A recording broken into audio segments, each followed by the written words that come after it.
इस वीडियो में हम समझते हैं लॉजिस्टिक रिग्रेशन को। अब ये जो लॉजिस्टिक रिग्रेशन है ये एक क्लासिफिकेशन मेथड है। मतलब ये हमें हेल्प करेंगी हमारे जो ऑब्जर्वेशंस है उनको कोई पर्टिकुलर क्लास या कैटेगरी में क्लासिफाई करने के लिए। तो इसके बिहाइंड जो थ्योरी है और इसका जो कोड इम्प्लीमेंटेशन है वो हम साइड बाय साइड देखेंगे। सबसे पहले हम क्या करते हैं, हमारा डेटा यहाँ पे लोड कर लेते हैं, जो हम डेटा यूज करेंगे हमारी लॉजिस्टिक रिग्रेशन मॉडल फिट करने के लिए। तो ये जो डेटा सेट है और ये जो कोडिंग फाइल है ये दोनों मैं आपको गिटहब रेपो के थ्रू प्रोवाइड कर दूंगा, और ये जो गिटहब रेपो की लिंक है आपको वीडियो के डिस्क्रिप्शन में मिल जाएगी। तो सबसे पहले हम क्या करते हैं, हमारा डेटा लोड करते हैं with the help of pandas. तो मैं सबसे पहले यहाँ पे पैंडास को इम्पोर्ट करता हूँ।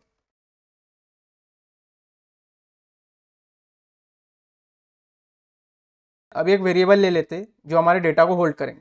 तो मैं वेरिएबल लेता हूँ डिफॉल्ट अंडरस्कोर डेटा, क्योंकि जो हमारा डेटा सेट है वो है डिफॉल्ट डेटा सेट। अब ये डेटा सेट का मैं ओवरव्यू देता हूँ, पर सबसे पहले उसको लोड करते हैं। तो मैं टाइप करता हूँ pd dot read underscore CSV, और मेरा डेटा लोकेटेड है जस्ट एक फोल्डर पीछे डेटा सेट्स फोल्डर में डिफॉल्ट डॉट CSV। इसे रन करते और ये जो डेटा सेट है ये हमारा लोड हो चुका है। एक बार इसको हम चेक कर लेते, ये पूरा डेटा प्रिंट हो चुका है। आप तो आप देखिए ये जो हमारा डिफॉल्ट डेटा सेट है ना, ये है क्या, कंसिडर कर लीजिए कुछ क्रेडिट कार्ड कस्टमर्स है, ये उनसे रिलेटेड डेटा है। अब यहाँ पे ये जो डिफॉल्ट फीचर है ना, ये हमारा रहेगा रिस्पॉन्स वेरिएबल। इसको हम इस एग्जांपल में as a response variable treat करेंगे। और ये जो बाकी के वेरिएबल्स है स्टूडेंट, बैलेंस और इनकम, इसको हम एज अ प्रेडिक्टर्स यूज करेंगे। हम इस वीडियो में बस एक ही प्रेडिक्टर यूज करेंगे, हमारा जो रिस्पॉन्स है डिफॉल्ट उसे प्रेडिक्ट करने के लिए। और ये जो डेटा सेट है इसमें हमें ये प्रेडिक्ट करना है कि कोई जो क्रेडिट कार्ड कस्टमर है वो उसके credit card bill pay default करेगा या नहीं, मतलब वो बिल पे करेगा या नहीं। तो उसके रिलेटेड जो फीचर्स हमें प्रेडिक्टर्स मिले हैं वो है स्टूडेंट, कि वो जो पर्टिकुलर कस्टमर है वो स्टूडेंट है या नहीं, उसका जो क्रेडिट कार्ड बैलेंस है वो कितना है और उसकी इनकम कितनी है। इसके बेसिस पे हमें ये पता लगाना है वो particular customer credit card bill pay default करेगा या नहीं। तो हमने अभी डेटा देख लिया, उसका ओवरव्यू भी देख लिया। अभी हम सिंपली क्या करते हैं, सबसे पहले हमारे डेटा सेट में से ये जो डिफॉल्ट फीचर है ना, इसको एक बार देख लेते हैं कि इसमें वैल्यूज कौन सी है। ये कैटेगोरिकल वैल्यूज है, मतलब आप देखोगे यहाँ पे कोई न्यूमेरिकल वैल्यू नहीं है 1 2 3। तो इसलिए हम जो यहाँ पे मेथड यूज कर रहे हैं वो है लॉजिस्टिक रिग्रेशन, ना कि लीनियर रिग्रेशन। तो अब ये लीनियर रिग्रेशन क्यों नहीं यूज कर रहे वो तो मैं आपको थ्योरी में बताऊंगा, पर हम क्या करते हैं अभी ये जो डिफॉल्ट फीचर है ना इसकी यूनिक वैल्यूज देख लेते हैं कितनी है। तो मैं सिंपली यहाँ पे टाइप करूंगा डिफॉल्ट डेटा, इसमें से ये जो मेरा फीचर है डिफॉल्ट इसको ले लेते। इसके अगर मुझे यूनिक वैल्यूज जानने कि कौन कौन सी यूनिक वैल्यूज ये होल्ड कर रहा है, तो मुझे सिंपली कॉल करना है इस पर यूनिक। तो रन करते तो आप देखिए इसने एरे रिटर्न किया यूनिक वैल्यूज का। तो इसमें जो वैल्यूज है वो है सिर्फ यस और नो, मतलब यहाँ पे जो रिस्पॉन्स है वो 2 लेवल का है, या तो यस होगा या तो वो नो होगा। अभी हमने डेटा का ओवरव्यू भी देख लिया और ये भी देख लिया कि हमारे रिस्पॉन्स की कितनी यूनिक वैल्यूज है। अब लॉजिस्टिक रिग्रेशन के बिहाइंड जो थ्योरी है ना उसको हम एक बार देख लेते हैं और फिर कंटिन्यू करेंगे हमारे कोडिंग एग्जांपल के साथ। अभी लॉजिस्टिक रिग्रेशन एक क्लासिफिकेशन मेथड है, ये तो मैं आपको बता चुका हूँ। यहाँ पे हम जो रिस्पॉन्स प्रेडिक्ट करना चाहते हैं वो एक क्वालिटेटिव वैल्यू होल्ड करता है। अभी इसमें और लीनियर रिग्रेशन में फर्क क्या है, तो देखिए लीनियर रिग्रेशन में जो हम प्रेडिक्शंस करते थे ना वो हमेशा एक क्वांटिटेटिव वैल्यू होती थी, मतलब जो हम प्रेडिक्शंस करते थे वो डायरेक्टली एक रिस्पॉन्स की वैल्यू होती थी। पर यहाँ पे लॉजिस्टिक रिग्रेशन में क्या होगा, हम यहाँ पे प्रोबेबिलिटीज कैलकुलेट करेंगे कि कोई भी एक जो ऑब्जर्वेशन है उसकी किसी क्लास या कैटेगरी को बिलोंग करने की प्रोबेबिलिटी क्या है। ऐसे जितने भी नंबर ऑफ क्लासेस होंगे हमारे पास हमारे रिस्पॉन्स में, उसके लिए हम प्रोबेबिलिटी कैलकुलेट करेंगे गिवन इट्स प्रेडिक्टर। जैसे कि हमारा अभी जो डिफॉल्ट डेटा सेट है उसमें हम क्या करना चाहते हैं, हम ये जानना चाहते हैं कि हमारा जो कस्टमर है वो क्रेडिट कार्ड के बैलेंस पे बिल पे डिफॉल्ट करेगा या नहीं, गिवन वन प्रेडिक्टर। तो हम सबसे पहला यहाँ पे जो प्रेडिक्टर यूज करेंगे वो होगा उसमें से बैलेंस। हम यहाँ पे कैलकुलेट क्या करना चाहते हैं कि probability default equal to yes given it's balance, मतलब किसी भी कस्टमर के लिए अगर आप उसका बैलेंस इनपुट करोगे तो हमें प्रोबेबिलिटी कैलकुलेट करने मिलेंगे कि वो डिफॉल्ट करेगा यस तो उसकी प्रोबेबिलिटी क्या है, और डिफॉल्ट नो उसकी प्रोबेबिलिटी क्या है। और जिसकी भी प्रोबेबिलिटी हाइयर होगी हम उस ऑब्जर्वेशन को उस पर्टिकुलर कैटेगरी में क्लासीफाई कर देंगे। अभी हम हमारे सवाल पे वापस आते हैं कि हम यहाँ पे लीनियर रिग्रेशन क्यों नहीं यूज कर रहे क्लासिफिकेशन के लिए। तो देखिए एक तो यही है कि linear regression quantitative variables predict करने में यूज होता है, वो एक रिग्रेशन मेथड। पर आपको अगर याद हो हमने एक मेथड पढ़ी थी लीनियर रिग्रेशन में, जो होती है कि हमारे प्रेडिक्टर्स को डमी वेरिएबल्स में कन्वर्ट कर दो। तो डमी वेरिएबल्स में क्या होता है जब भी आप कोई प्रेडिक्टर की 2 लेवल तक वैल्यूज होती है ना, जैसे यस और नो, तब तो डमी वेरिएबल सही से काम कर जाएंगे। पर जैसे ही ये लेवल 2 से ज़्यादा हो जाती है, कि जैसे ही हमारे कैटेगरीज 2 से ज़्यादा हो जाती है, यहाँ पे जो डमी वेरिएबल्स है वो क्लासिफिकेशन के लिए कोई काम में नहीं आते। तो सबसे पहला क्लासिफिकेशन के लिए लीनियर रिग्रेशन का ड्रॉबैक यही है कि जब भी जो ये कैटेगरीज है ना, क्लासेस है, इनकी वैल्यू 2 से ज़्यादा हो जाती है ना, वहाँ पे लीनियर रिग्रेशन सही से काम नहीं कर पाता। दूसरी बात, हम क्लासिफिकेशन में क्या करते हैं कि हर एक कैटेगरी के लिए, हर एक क्लास के लिए प्रोबेबिलिटी कैलकुलेट करते हैं। तो लीनियर रिग्रेशन में भी ये प्रोबेबिलिटीज ही कैलकुलेट होती है, पर ये जो प्रोबेबिलिटी की वैल्यू है ना, ये कभी माइनस में चली जाती है, निगेटिव में चली जाती है, 0 से लेस हो जाती है, या कभी कभी 1 से ग्रेटर हो जाती है। तो आपको अगर प्रोबेबिलिटी का बेसिक कंसेप्ट पता हो तो उसमें क्या होता है, जो प्रोबेबिलिटी है ना, वो हमेशा 0 और 1 के बीच में ही लाई करती है। तो ये जो निगेटिव और ये जो ग्रेटर देन 1 की प्रोबेबिलिटीज है ना, इसके साथ हमें किसी भी ऑब्जर्वेशन को कोई क्लास में क्लासीफाई करने के लिए बहुत मुश्किल आएंगे। तो इसीलिए हम यहाँ पे यूज करते हैं लॉजिस्टिक रिग्रेशन। अब लीनियर रिग्रेशन का ये जो ड्रॉबैक था, तो इसी को ओवरकम करने के लिए हम लॉजिस्टिक रिग्रेशन में जो अप्रोच लेते हैं उसको हम कहते हैं लॉजिस्टिक फंक्शन।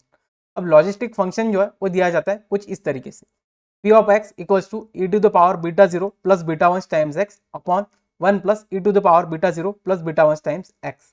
अब इससे क्या हेल्प होती है कि जो हमारी प्रोबेबिलिटीज की वैल्यू या तो निगेटिव जा रही थी या 1 से ऊपर जा रही थी, उसको ये मेंटेन करने में हमें हेल्प करता है।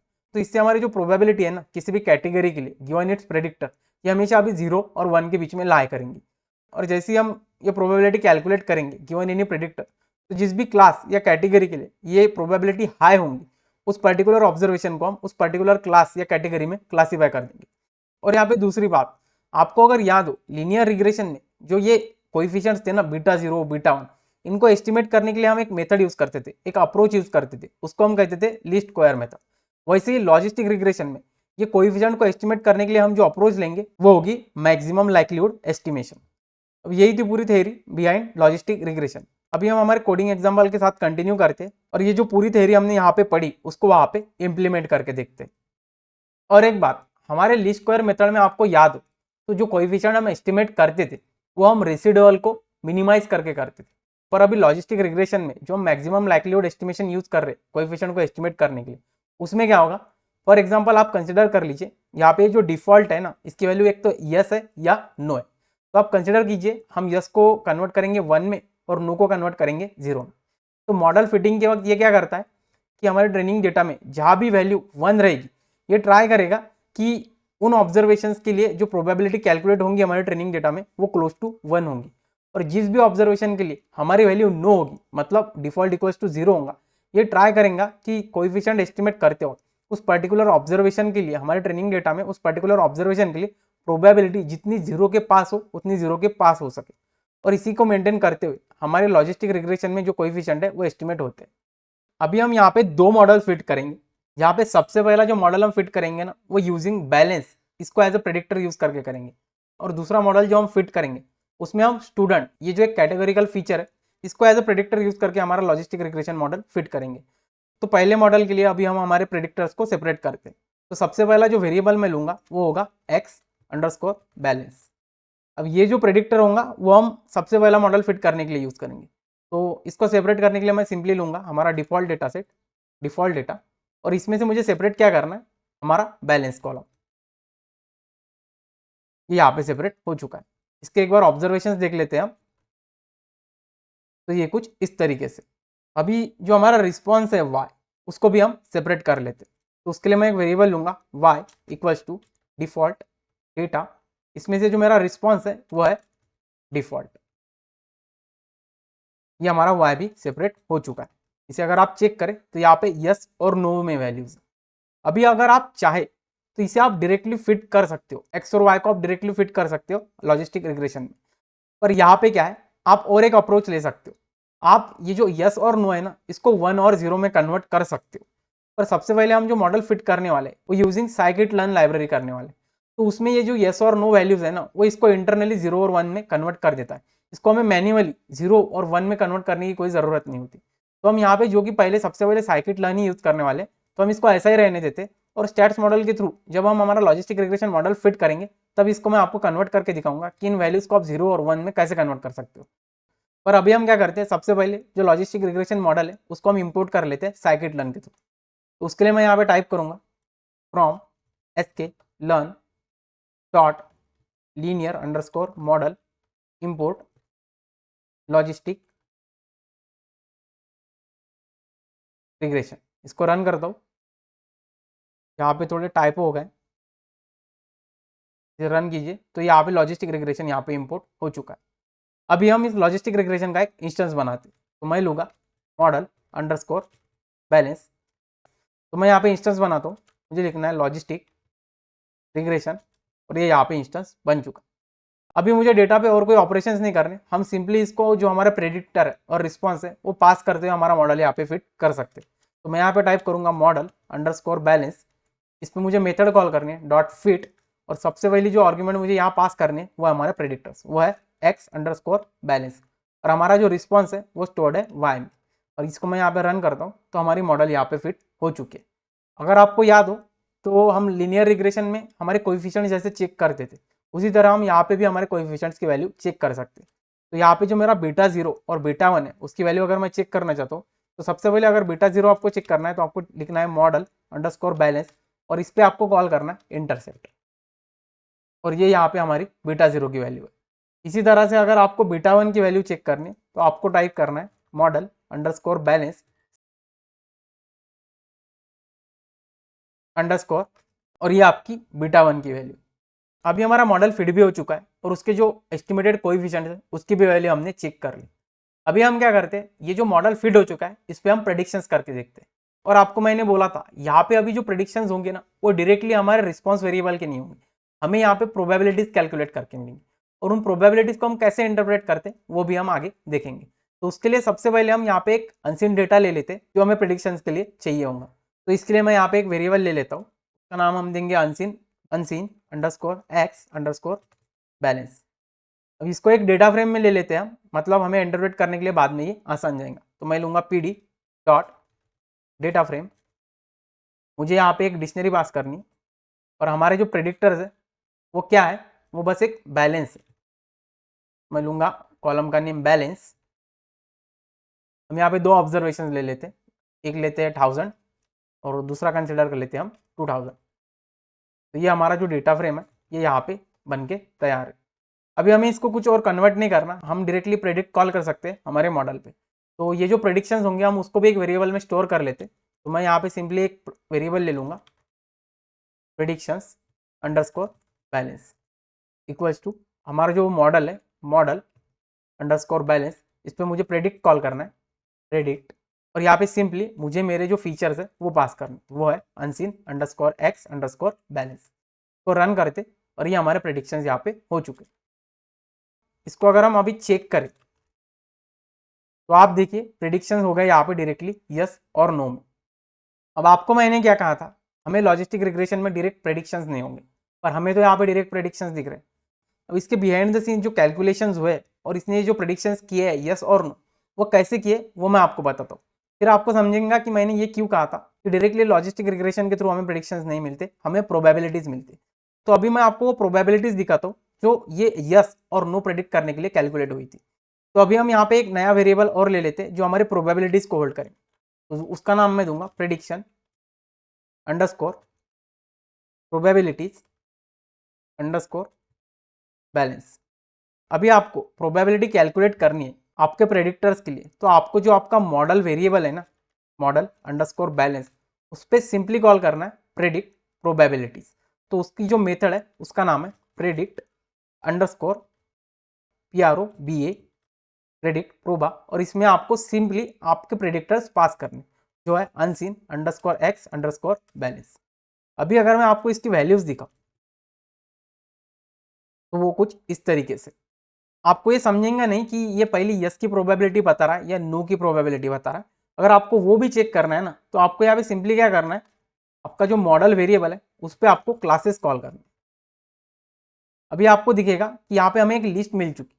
इस लिस्ट में क्या है, पहली जो हमारी वैल्यू है वो है नो, तो यहाँ पे जो पहली प्रोबेबिलिटी होंगी ना वो नो के लिए होंगी, और दूसरी वैल्यू है यस, तो दूसरी यहाँ पे जो प्रोबेबिलिटी होंगी वो होंगी यस के लिए। अब ये ऐसे इंटरप्रेट करने के लिए हमें थोड़े मुश्किल जा रहे हैं, हम क्या करते हैं इसको हमारे डेटा फ्रेम में कन्वर्ट करते हैं। तो उसके लिए मैं यहाँ पे हमारे जो पेंडास की कॉन्कैट मेथड है वो यूज़ करूँगा। मैं टाइप करता हूँ PD डॉट कॉन्कैट, इसे हम न्यू लाइन पे ले लेते। मुझे यहाँ पे सबसे पहले एक लिस्ट पास करनी है। अब ये लिस्ट में हम एक तो डेटा फ्रेम दे सकते हैं या हम सीरीज डेटा टाइप दे सकते हैं। और ये प्रेडिक्शन प्रोबेबिलिटी बैलेंस है, ये आप देख सकते हो, ये यहाँ पे एक अरे है अभी, तो हमें इसको डेटा फ्रेम या सीरीज में कन्वर्ट करना होगा। तो यहाँ पे सबसे पहले हम हमारे प्रेडिक्टर्स को दे देते हैं। जो प्रेडिक्टर है वो है अनसीन एक्स, वो हमने दे दिया। दूसरा मुझे ये जो हमारी प्रेडिक्शन प्रोबेबिलिटीज है इसको कन्वर्ट करना होगा डेटा फ्रेम में, तो मैं लिखता हूँ पी डॉट डेटा फ्रेम। मुझे यहाँ पे हमारे प्रेडिक्शन प्रोबेबिलिटीज का वेरिएबल पास करना है जो है prediction underscore probabilities underscore balance. दूसरा मुझे यहाँ पे कॉलम्स को नेम देना है। अभी आपको यहाँ पे दिख रहा है कि यहाँ पे दो कॉलम्स है, एक यस का दूसरा नो का, तो मैं यहाँ पे दो कॉलम्स नेम दूंगा इक्वल्स टू। तो पहली प्रोबेबिलिटी जो होगी वो हमारी नो के लिए होगी, तो मैं यहाँ पे लिखूंगा पी ऑफ नो। और दूसरी जो होगी वो होगी हमारी यस के लिए, तो होगी पी ऑफ यस। ये हो गया। अब इसके बाद मुझे हमारा जो प्रेडिक्शंस है वो भी इसमें इंसर्ट करने हैं। और अगर आपने ऊपर देख लिया, प्रेडिक्शंस भी जो है हमारा वो एक अरे है, वो एक डेटा फ्रेम नहीं है, तो उसको भी हमें सीरीज या डेटा फ्रेम में कन्वर्ट करना होगा। तो मैं सिंपली फिर से यही करता हूँ, P D dot data frame. सबसे पहले मुझे यहाँ पे मेरा अरे पास करना है, वो है प्रेडिक्शंस अंडरस्कोर बैलेंस। और दूसरा मुझे यहाँ पे कॉलम्स को नेम देना है, तो मैं लिखूंगा कॉलम्स इक्वल्स टू, और मैं इसको नेम देता हूँ प्रेडिक्शंस ही ले लेते हैं, प्रेडिक्शंस। इसको हम रन करते हैं। इसने जो यहाँ पे कॉन्कैटेनेशन किया है वो रो वाइज किया, हमें कॉलम वाइज चाहिए, तो एक्सिस इक्वल्स टू 1 पास करना होगा। और ये यहाँ पे हो चुका है। तो देखिए जब भी हमारी प्रेडिक्टर बैलेंस की वैल्यू 1000 है ना, उसके लिए नो की प्रोबेबिलिटी है 0.99 और जो यस की प्रोबेबिलिटी है वो 0.005। तो आप देखिए यहाँ पे जो नो के लिए probability default equal to no के लिए वो यहाँ पे हाई, तो इसलिए जो हमारा प्रेडिक्शन है ना यहाँ पे वो नो आ चुका है। दूसरा आप देखिए कि जब भी बैलेंस इक्वल्स टू 2000 है, हमारा प्रेडिक्टर की वैल्यू 2000 है, तो उसने प्रोबेबिलिटी ऑफ नो कैलकुलेट की 0.41 और प्रोबेबिलिटी ऑफ यस कैलकुलेट की 0.58। तो आप देखिए यहाँ पे जो probability default equal to yes है वो हाई, इसलिए जो हमारा यहाँ पे प्रेडिक्शन हुआ ना वो यस हो। तो इस तरीके से ये जो प्रोबेबिलिटी है इसको इंटरप्रेट करके हमारे जो मॉडल पे हमने प्रेडिक्ट मेथड कॉल की थी ना, उसने हमें ये प्रेडिक्शंस दिए है। तो यहाँ तक जो हमने मॉडल फिट किया है वो हमने क्वांटिटेटिव वेरिएबल मतलब बैलेंस का यूज करके किया है। अभी हम क्या करते हैं, एक क्वालिटेटिव प्रेडिक्टर लेते हैं, जैसे कि ये जो हमारा स्टूडेंट वेरिएबल है, मैं आपको ऊपर दिखा देता हूँ डेटा फ्रेम में। ये जो हमारा स्टूडेंट वेरिएबल है इसको हम लेते हैं एज अ प्रेडिक्टर। ये भी एक कैटेगोरिकल वैल्यू आप देखोगे, यहाँ पे सिर्फ यस और नो ही वैल्यूज है। अब इसका यूज करके हम हमारी प्रोबेबिलिटी कैलकुलेट करने की कोशिश करते हैं लॉजिस्टिक रिग्रेशन में। तो हम यहाँ पे क्या करते हैं, अभी सिंपली एक सेल यहाँ पे छोड़ देते हैं सबसे पहले। अगर हम हमारा डेटा देखें फिर से एक बार, डिफॉल्ट डेटा डॉट हेड, तो आप देखिए डेटा अभी भी इंटैक्ट है, इसमें हमें कोई चेंजेस करने की ज़रूरत नहीं है। हम सबसे पहले हमारा प्रेडिक्टर यहाँ पे सेपरेट कर लेते हैं। इस बार जो हमारा प्रेडिक्टर होगा वो होगा स्टूडेंट, तो मैं लेता हूँ एक्स अंडरस्कोर स्टूडेंट। और डिफॉल्ट डेटा में से मुझे मेरा स्टूडेंट वेरिएबल एक्सेस करना है। इसे मैं रन करता हूँ, हम हमारा स्टूडेंट वेरिएबल एक बार देख लेते हैं। तो आप देखिए हमारा प्रेडिक्टर यहाँ पे सेपरेट हो चुका है। अभी हम जो हमारा रिस्पॉन्स है वाई उसको फिर से सेपरेट नहीं करेंगे क्योंकि वो सेम ही रहेगा। अभी हमें डायरेक्टली क्या करना है, लॉजिस्टिक रिग्रेशन का एक इंस्टेंस बनाना है और हमारी मॉडल फिट करना है। तो मैं यहाँ पे एक नया वेरिएबल ले लूँगा फिर से, मॉडल अंडरस्कोर स्टूडेंट, क्योंकि ये student as a predictor use करके हो रहा है। मैं एक इंस्टेंस बनाता हूँ लॉजिस्टिक रिग्रेशन, ये यहाँ पे बन चुका है। हमें बस यहाँ पे अभी फिट मेथड कॉल करनी। मैं लिखूँगा model underscore student dot fit. सबसे पहले जाएंगे प्रेडिक्टर्स, वो है एक्स अंडरस्कोर स्टूडेंट, और दूसरे होंगे हमारा रिस्पॉन्स। मैं इसको रन करता हूँ, तो ये यहाँ पे हमें एक एरर आ चुका है। अभी आप देखिए कि जो हमारी साइकिट लर्न लाइब्रेरी है वो ये जो यस और नो कैटेगरिकल वैल्यूज है ना उसको इंटरनली 1 और 0 में कन्वर्ट कर देती है, पर ये होता है सिर्फ हमारे रिस्पॉन्स के लिए, ये कभी भी प्रेडिक्टर के लिए नहीं होता। तो अभी ये जो प्रेडिक्टर की वैल्यूज है ना, क्वालिटेटिव वैल्यूज, इसको हमें मैन्युअली कन्वर्ट करना होगा 1 और 0 में। तो उसको हम कैसे कर सकते हैं, तो हम यहाँ पे ऊपर क्या करेंगे, तो उसके लिए मुझे टाइप करना है डिफॉल्ट अंडरस्कोर डेटा। इसमें जो मेरा स्टूडेंट वेरिएबल है उसको मुझे 1 और 0 में कन्वर्ट करना है, तो मैं लूँगा स्टूडेंट इक्वल्स टू, फिर से यही हमारा डिफॉल्ट डेटा, इसमें स्टूडेंट कॉलम, और इस पर मुझे कॉल करनी है मैप मेथड। अब ये मैप मेथड क्या करेंगी, 1 बाय 1 सभी स्टूडेंट की वैल्यूज में इटरेट करेंगी और उस पर एक सर्टन ऑपरेशन करेंगी। तो यहाँ पे मुझे ऑपरेशन क्या करना है, मैं एक डिक्शनरी पास करता हूँ कि जब भी ये वैल्यू इक्वल्स टू यस होगी ना, उसको आप 1 में कन्वर्ट कर दीजिए, और जब भी ये वैल्यूज इक्वल्स टू नो होगी, इसको आप 0 में कन्वर्ट कर दीजिए। इसको रन करता हूँ तो ये ऑपरेशन यहाँ पे हो चुका है। आप देखिए सबसे पहले जो हमारे स्टूडेंट की वैल्यूज थी वो नो और यस में थी। अभी मैं इसको फिर से रन करता हूँ तो आप देखिए ये 0 और 1 में यहाँ पे कन्वर्ट हो चुके। हम हमारा जो प्रेडिक्टर हमने सेपरेट किया था वो भी एक बार चेक कर लेते हैं, वहाँ पे भी ये हो चुके। अभी हम हमारा मॉडल फिट करने का ट्राई करते और हमारा मॉडल यहाँ पे फिट हो चुका है। तो हम सबसे पहले यहाँ पे हमारा इंटरसेप्ट चेक कर लेते हैं। तो वह है मॉडल अंडरस्कोर स्टूडेंट, इस पर मुझे कॉल करना है इंटरसेप्ट, और मेरा इंटरसेप्ट है यहाँ पे -3.5। बीटा 1 चेक कर लेते हैं, model underscore student dot QEF, और हमारा बीटा 1 है यहाँ पे 0.399। अभी हम प्रेडिक्शंस के लिए टेस्ट डेटा ले लेते हैं। मैं उसके लिए लूँगा एक वेरिएबल अनसीन एक्स अंडरस्कोर, हम बैलेंस ना करते हुए यहाँ पे स्टूडेंट करेंगे क्योंकि स्टूडेंट एज अ प्रेडिक्टर है यहाँ पे। इसके लिए भी हम एक डेटा फ्रेम ले लेते हैं और इसमें मुझे एक डिक्शनरी पास करनी है। हमारा जो कॉलम होगा वो होगा स्टूडेंट, और हमारे जो वैल्यूज़ होंगे ऑब्जर्वेशंस के वो होंगे 1 और 0, क्योंकि आपको याद हो हमने यस और नो को 1 और 0 में कन्वर्ट किया था। तो हम इसको डायरेक्टली यहाँ पे 1 और 0 में ही ले लेते हैं। इसको रन करते हैं। अभी हमें जो कि इसको कन्वर्ट करने की ज़रूरत नहीं है, यहाँ पे हम डायरेक्टली यहाँ पे प्रेडिक्शंस कर सकते हैं। तो मैं एक वेरिएबल लूँगा predictions underscore student equals to model student dot predict, और मुझे यहाँ पे मेरे प्रेडिक्टर्स पास करने जो है unseen underscore x underscore student. तो रन करते हमारे प्रेडिक्शंस यहाँ पे हो चुके हैं। एक बार उसको चेक कर लेते तो वो है हमारे नो और नो। तो अभी हमारे प्रेडिक्शंस मिल गए। हम इनकी प्रोबेबिलिटीज़ भी एक बार कैलकुलेट कर लेते हैं। तो प्रोबेबिलिटीज़ कैलकुलेट करने के लिए फिर से मैं यहाँ पे एक वेरिएबल ले लूँगा जो होगा प्रेडिक्शन अंडरस्कोर प्रोबेबिलिटीज़ अंडरस्कोर, हम यहाँ पे बैलेंस में लेते हुए लेंगे स्टूडेंट, और मुझे यहाँ पे हमारा मॉडल लेना है, उस पर सिंपली कॉल करना है प्रेडिक्ट प्रोबेबिलिटी। उसके लिए मेथड है प्रेडिक्ट अंडरस्कोर प्रोबा PROBA, और इस पर मुझे मेरा डेटा पास करना है। इसको रन करते ये हमारी प्रोबेबिलिटीज़ भी कैलकुलेट हो चुके। इसको एक बार हम चेक कर लेते हैं। तो ये हमारी प्रोबेबिलिटीज़। इसके अगर आप क्लासेस देखना चाहें कि पहली और दूसरी प्रोबेबिलिटीज़ किसको बिलोंग करने, तो आपको सिंपली क्या करना है, यहाँ पे वही मॉडल पे आपको कॉल करना है क्लासेस। तो आप देखिए पहली प्रोबेबिलिटी यहाँ पे नो के लिए और दूसरी यहाँ पे यस के लिए। अभी हम इस टेस्ट डेटा प्रोबेबिलिटी और प्रेडिक्शंस को कॉन्कैट करके देख लेते हैं एक बार, मतलब हमें ये इंटरप्रिटेशन के लिए थोड़ा आसान जाएगा। तो उसके लिए हम फिर से जो हमारी pd.concat मेथड है उसको यूज़ करेंगे। तो मैं लिखूंगा यहाँ पे pd.concat, मुझे यहाँ पे एक लिस्ट पास करनी है। सबसे पहले हमारा टेस्ट डेटा जो है unseen underscore x underscore student. दूसरा मुझे यहाँ पे डेटा फ्रेम में कन्वर्ट करना होगा हमारे प्रोबेबिलिटीज़ को। तो मैं यहाँ पे लेता हूँ pd.data_frame, और हमारी प्रेडिक्शन प्रोबेबिलिटीज़ है स्टूडेंट के लिए इस वेरिएबल में। दूसरा मुझे कॉलम्स को नेम देना है। यहाँ पे आपको पता है यहाँ पे 2 कॉलम्स है, यस और नो, और सबसे पहला जो कॉलम है वो यहाँ पे होगा नो के लिए। तो मेरी पहली प्रोबेबिलिटी जो होगी वो होगी नो के लिए, और यहाँ पे हम दूसरे कॉलम का नेम देते हैं P ऑफ यस। इसके बाद में मुझे यहाँ पे और एक लिस्ट में आइटम पास करना है जो है हमारे प्रेडिक्शंस, तो उसको भी मुझे डेटा फ्रेम में कन्वर्ट करना होगा। तो मैं यहाँ पे लूँगा pd.data_frame, हमारे प्रेडिक्शन स्टोर्ड है प्रेडिक्शन अंडरस्कोर स्टूडेंट में, और मुझे यहाँ पे कॉलम्स को नेम देना है। सिंपली इसको हम प्रेडिक्शन ही देंगे फिर से।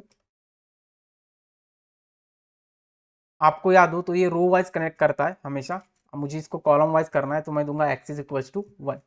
तो रन कर दे तो आप यहाँ पे देखिए हमारे जो प्रेडिक्शंस प्रोबेबिलिटीज़ है वो एक फ्रेम में आ चुके।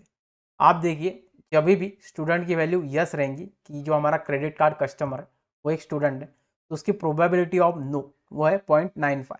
और दोनों केस में आप देखोगे कि जो प्रोबेबिलिटी ऑफ नो है डिफॉल्ट इक्वल्स टू नो वो है 0.95 और 97, और इसीलिए दोनों केसेस में जो हमारे प्रेडिक्शंस आए वो नो आए हैं।